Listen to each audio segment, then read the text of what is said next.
Halo, kembali lagi bertemu dengan saya Ardi Matari di BTC Today pada tanggal 18 Juli 2022. Seperti biasa kita akan melihat dan memberikan bagaimana Bitcoin, dolar indeks, emas, dan minyak untuk hari ini. Kita langsung ke BTC ya teman-teman. Time frame besar, tren Bitcoin masih turun ya teman-teman di weekly dan monthly. Terlihat dari RSI 7 teman-teman. Saya menggunakan indikator seperti ini. Ini RSI 7, putih adalah konsolidasi, merah adalah turun ya. Di bawah 38,2, hijau di atas 61,8 ya teman-teman. Daily konsolidasi, H4 konsolidasi, H1 dia turun, tren keseluruhan masih turun teman-teman. Dan terlihat di sini dia sudah cross, membuat momentum dan cross EMA 50 di H4 seperti apa. Di H4 juga tidak mampu membuat momentum ya teman-teman, jadi memang potensinya masih besar untuk dia turun.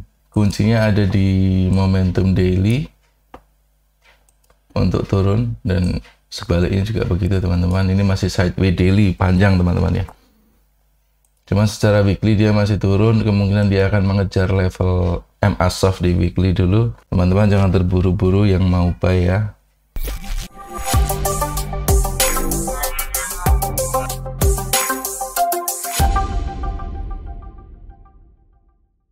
Baik, kita ke dolar indeks. Bagaimana dolar hari ini? Hingga daily dia masih naik ya teman-teman, terlihat di sini ya. Oke, dia sedang mencari pijakan untuk kembali bergerak ke atas. Ini menjadi support resistannya teman-teman di H4 ya. Ketika dia membuat momentum sell ke bawah dan cross EMA 50, maka dia akan berjalan ke bawah terlebih dahulu. Sedangkan ketika dia membuat arah baru menembus EMA 20 atau mid BB, maka dia akan bergerak kembali untuk bullish ya teman-teman.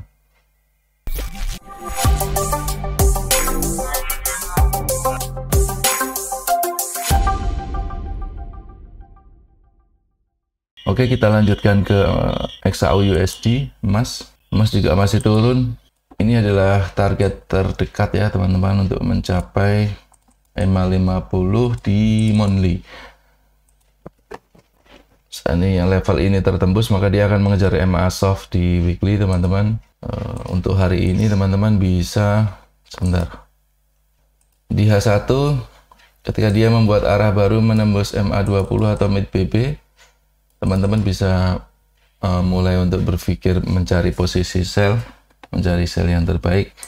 Namun ketika dia membuat momentum buy dan tembus di atas EMA 50, teman-teman bisa follow buy ya, atau lebih valid lagi ketika dia sekaligus juga menembus MA 20 atau mid BBH 4 ya teman-teman.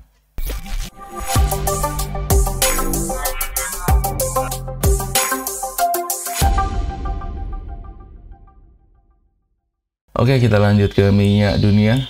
Masih turun, tapi berpotensi ini menjadi support dan mengembalikan harga terbang kembali ke atas. Kunci ada di EMA 50 weekly. Ketika harga berhasil membuat momentum sell, maka peta akan berubah ya teman-teman. Dia hanya akan membuat koreksi ke atas dan kemudian turun kembali ke bawah maksudnya. Daily juga dia masih terlihat membuat momentum dan masih valid karena RSI 30 masih berada di bawah level 50. Ini salah satu ciri momentumnya masih valid ya teman-teman, seperti di sini momentum yang ini. Selagi RSI 30 belum menembus dan berbalik arah, RSI kipas membuka ke atas bersama yang lain, dan RSI 30 yang biru masih berada di level 50, maka ini masih kuat untuk turun. Terlihat sangat jelas di sini teman-teman. Sehingga titik-titik RSI 30 berada di level 50 bisa menjadi waktu yang pas untuk kita mencari posisi sell ya. Ini harga masih turun. Momentum di H4 ini bisa menjadi kunci ya teman-teman yang ingin follow trend, yang swing ya, untuk yang swing. Sedangkan yang untuk intraday bisa mengawal perjalanan harga. Di M5 harga sudah mulai akan bergerak turun. Kepastian nanti menunggu EMA 50 cross MA soft untuk mengejar. Semua sudah berada di bawah MA soft ya teman-teman, untuk mengejar MA soft daily teman-teman. Bukan tidak mungkin ini menjadi tujuan perjalanan harga turun. Oke teman-teman, untuk yang pagi ini pengen trading bisa follow sell ya teman-teman. Bisa follow sell dan terus dipantau, karena secara garis besar tren masih turun, namun di weekly menemui support yang cukup kuat, yaitu EMA50 teman-teman ya. Hati-hati di level EMA50 weekly. Baik teman-teman, sekilas itu outlook dari kami. Semoga bisa menjadi tambahan informasi untuk teman-teman memutuskan. Sekian dari saya, happy trading.